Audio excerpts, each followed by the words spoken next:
संत की। ये संत के लक्षण है। हनुमान जी संत ही नहीं है, संतों के रक्षक भी है। संतों के रक्षक माने संतत्व के रक्षक। जिसने भी साधु वेश धारण किया है उसके अंदर ये लक्षण होने चाहिए। जिसके ये लक्षण विकृत होते हैं हनुमान जी उसको आके संभाल देते हैं, संभालते हैं।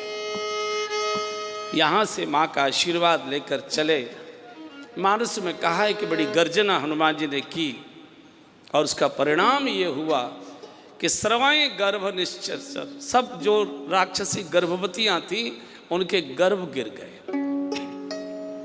एक प्रश्न आता है कि हनुमान जी जैसे संत के द्वारा और ये गर्भपात हो तो ये तो जरा समझ में नहीं आता। तो एक संत ने तो हंसकर कहा कि हनुमान जी को मालूम था कि 1 मास के अंदर भगवान आएंगे, बड़े बड़े राक्षसों को तो प्रभु मार जाएंगे, गर्भ में बच्चे पलते रहेंगे, फिर ये जन्म लेंगे, फिर ये राक्षसी कृत्य करेंगे, फिर झंझट होगा, फिर भगवान को आना पड़ेगा। तो बार बार प्रभु को आने का झंझट न करना पड़े, एक बार में काम समेट दिया जाए तो बड़ों को भगवान समेटेंगे, छोटों को मैं समेटे जा रहा हूँ। ऐसा कोई एक उपहास की बात ऐसा बोला, हो सकता है ये भी हो, लेकिन हनुमान जी बहुत विवेकी है। हनुमान जी जानते हैं कि भक्ति के मार्ग पर चलने वाले साधक को तत्काल का ही सब कुछ नहीं देखना चाहिए, भविष्य के भी गुण दुर्गुणों की ओर दृष्टि चाहिए। इतना सतर्क सावधान रहना चाहिए। हनुमान जी के आंखों के सामने जो राक्षस निशाचर रूपी दुष्प्रवृत्तियां दिखाई दे रही थी उनको तो मुक्के मार मार के मार ही डाला सारी बुराइयों को। लेकिन साधक इतना सतर्क होता है कि भविष्य के गर्भ में भी कहीं बीज न पड़े हो बुराइयों के, वो भी मिटने चाहिए। आज तो बहुत अच्छा है, आज तो हम कथा सुन रहे हैं, बहुत अच्छे, बहुत सारे लोगों ने संकल्प भी लिया होगा, बहुत सारे लोगों ने संकल्प सारासर भगवान के चरणों में चढ़ा भी दिए होंगे, अब ये नहीं खाएंगे, ये नहीं पिएंगे, ऐसा नहीं होगा, वैसे बहुत से।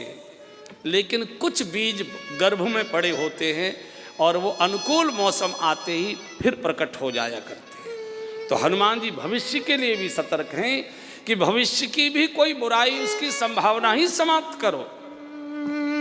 और यहाँ जब इस किनारे आए और बानरों को पता लगा कि करियाए प्रभु का, सब बानर नाचने लगे, जय जयकार होने लगी हनुमान जी की। बजरंग बाला जपू थारी माला, राम दूत हनुमान भरोसो भारी है। बजरंग बाला जपू थारी माला, राम दूत हनुमान भरोसो भारी है। बैठ जाओ, बाद में मौका दूंगा, मौका दूंगा।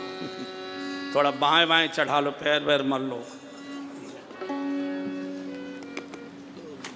और यहां से सब बानर नाचते हुए प्रभु के सामने जाते हैं।